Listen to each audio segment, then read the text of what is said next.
est impensable aujourd'hui d'imaginer l'avenir sans la notion de développement durable. Utiliser les énergies renouvelables comme le rayonnement solaire devient une priorité. Céline travaille dans un centre de microtechnique où elle développe de nouveaux types de cellules solaires. Alors les cellules solaires, ça part du sable. Là, vous pouvez voir le sable des plages où vous allez en vacances en été. C'est de l'oxyde de silicium. Et nous, on va utiliser plutôt le semi-conducteur qu'est le silicium pour le déposer en couche mince sur n'importe quelle pièce. Comme par exemple ici, une feuille de plastique qui permet d'avoir des cellules solaires super souples. Et pour développer ces cellules solaires d'un nouveau genre, Céline doit œuvrer dans un endroit très particulier. Alors ici, on est en salle blanche.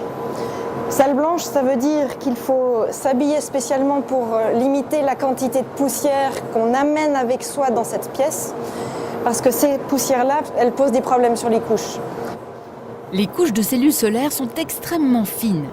On quitte le monde du visible pour entrer dans celui de l'infiniment petit, de l'ordre de l'atome. Imaginez donc un grain de poussière dans ce monde-là.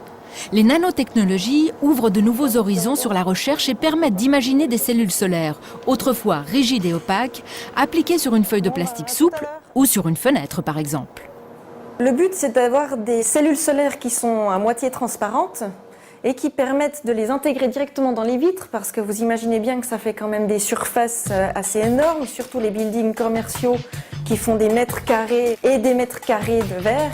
Et ça permet d'avoir des cellules solaires intégrées directement dans la fenêtre et d'avoir une autre possibilité que simplement poser des cellules solaires sur les toits.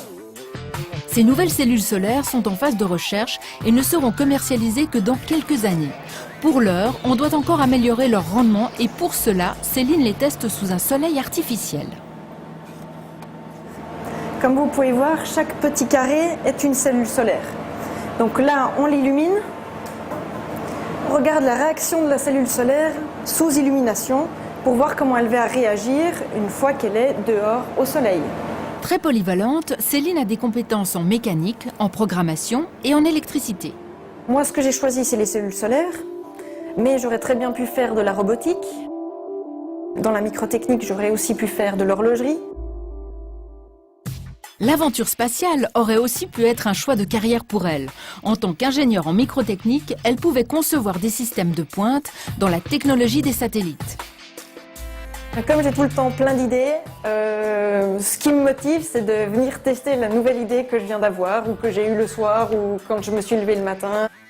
Une ingénieure pleine d'enthousiasme qui suit avec intérêt les essais des nouveaux aventuriers comme Bertrand Piccard. D'ailleurs, le centre de microtechnique dans lequel elle travaille collabore au développement des cellules solaires du Solar Impulse.